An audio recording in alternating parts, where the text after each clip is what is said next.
Welcome to Eco Journaling Part 3. Today I'm demonstrating easy to make embellishments with leftover scraps and recycled materials. Let's start by making some faux washi tape. Take any pieces of scrap paper and cut these into strips. You can do this with scissors if needs be. Any width you want, perhaps half an inch, 1 centimetre, there or thereabouts. Basically, washi tape is made up of repeat patterns.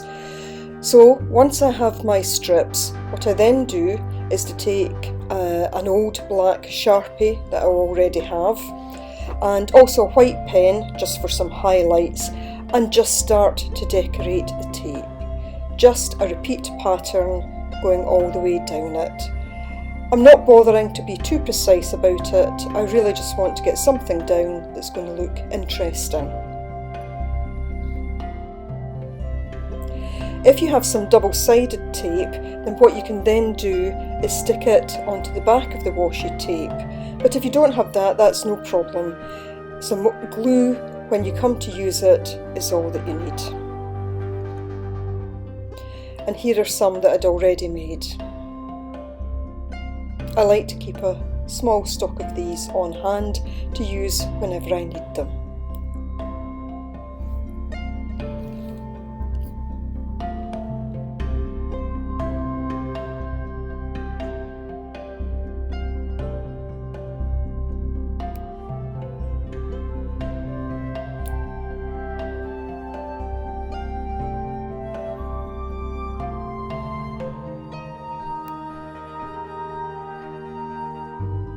So let's now look at journal spots, photo mounts and other shapes.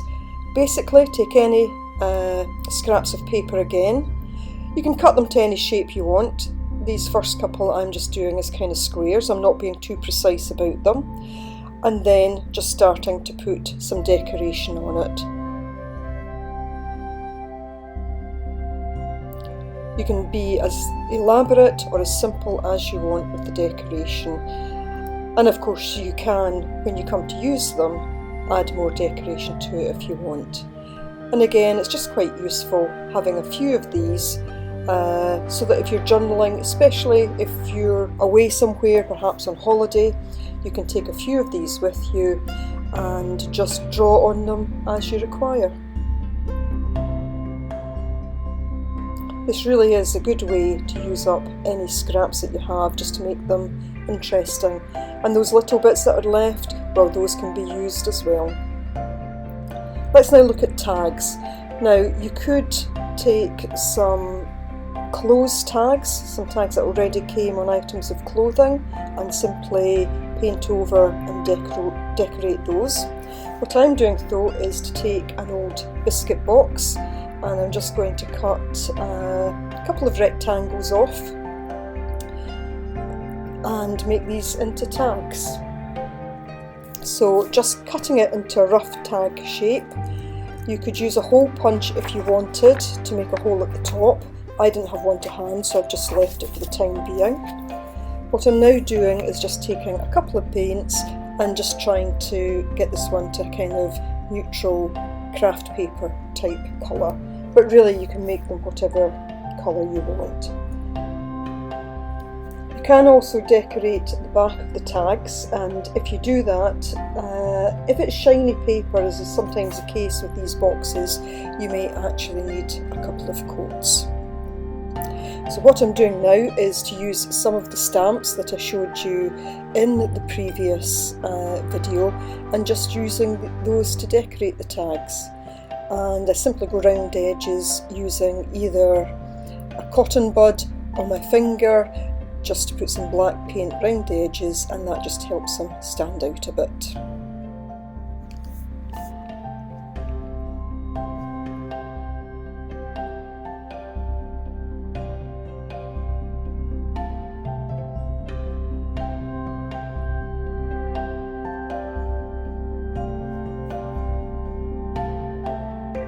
And again, you can be as elaborate or as straightforward as you want in the decoration. As I say, you could paint the backs of them and you could journal on the backs of the card, or you could keep the fronts of them fairly plain and journal on the front. It's really entirely up to you.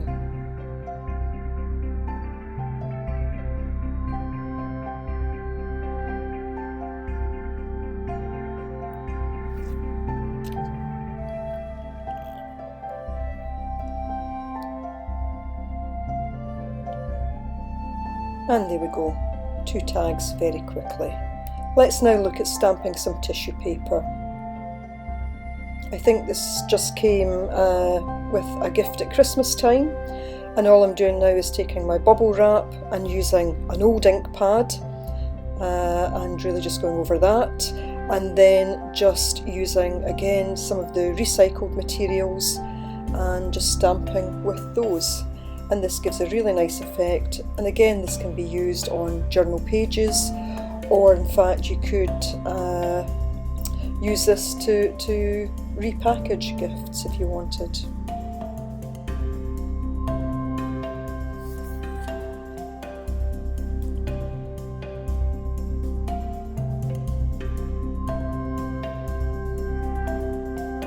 I always find that these sorts of embellishments are a fun thing to do. You know, really at the end of perhaps at the end of a session when I've been doing some art and I just want to use up some paints that I have left over, or sometimes if I'm not inclined to do terribly much, I only have 15 minutes or so, then I'll just set about making some of these, and then as I say, they're on hand for whenever I need them. So I hope you enjoyed this and that you'll join me in the next video. Thanks for watching.